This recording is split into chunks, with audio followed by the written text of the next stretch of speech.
भरी संसद में बीजेपी सांसद रमेश बिधूड़ी ने जिस भद्दी गंदी भाषा का इस्तेमाल बीएसपी के सांसद दानिश अली के लिए किया, वो मैं बोल तक नहीं सकती। ऐसी भाषा कि उसे बयां करते हुए खुद दानिश अली के भी आंसू निकल गए। एक सांसद के साथ हुआ ये बर्ताव, उनके आंसू राहुल गांधी से देखे नहीं गए और वो फौरन उस सांसद से मिलने पहुंच गए। राहुल ने दानिश अली को गले लगा लिया, उन्हें हिम्मत दी और कहा कि आप अकेले नहीं हैं, पूरा इंडिया आपके साथ खड़ा है। राहुल फिर एक बार भाजपा के नफरती एजेंडे के बीच मोहब्बत का पैगाम लेकर पहुंचे थे। हौसला बुलंद करने के लिए वो यहाँ आए कि अपने आप को अकेला मत समझिए। इस देश का हर वो व्यक्ति जो देश के लोकतंत्र में विश्वास रखता है वो आपके साथ खड़ा है। नई संसद में पीएम मोदी ने संसद की गरिमा को बनाए रखने की बड़ी बड़ी बातें की थी। कहा था कि आपका बर्ताव, आपकी भाषा ये तय करेगी कि कौन पक्ष में बैठेगा,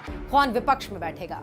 मोदी के इस बयान के एक ही दिन बाद खुद उनके ही सांसद ने लोकतंत्र के मंदिर की गरिमा की धज्जियां उड़ा दी।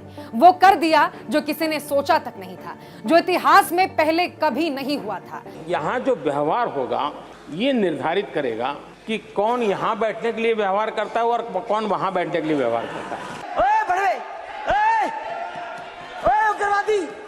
उग्रवादी बोलने में तो कभी खड़ा होगा, ये बता रहा हूँ। उग्रवादी ये मुल्ला आतंकवादी है।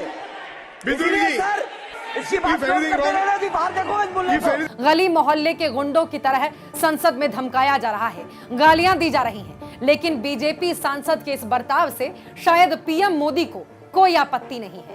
भाजपा सांसद रमेश बिधूड़ी भरी संसद में सभी कैमरों के सामने धर्म विशेष का नाम लेकर दानिश अली का अपमान करता रहा, उनके साथ गाली गलौच और अमर्यादित भाषा बोलता रहा। लेकिन मजाल है कि स्पीकर से लेकर साथी सांसदों तक ने एक शब्द कहा हो या उन्हें रोकने की कोशिश की हो।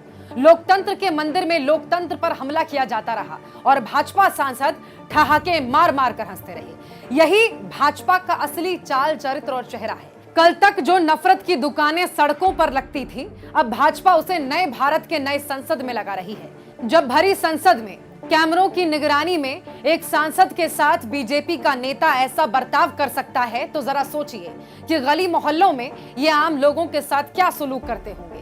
रमेश बिधूड़ी का कहा हर एक शब्द न केवल दानिश अली का अपमान है, बल्कि इस देश के संविधान और भारत में रहने वाले करोड़ों भारतीयों का अपमान है। देश हर अपमान को याद रखेगा और ये भी याद रखेगा कि जिस पर तुम जुल्म कर रहे थे, उनके साथ चट्टान बनकर राहुल गांधी खड़े थे। लहू में भीगे तमाम मौसम गवाही देंगे कि तुम खड़े थे। वफा के रास्ते का हर मुसाफिर गवाही देगा कि तुम खड़े थे।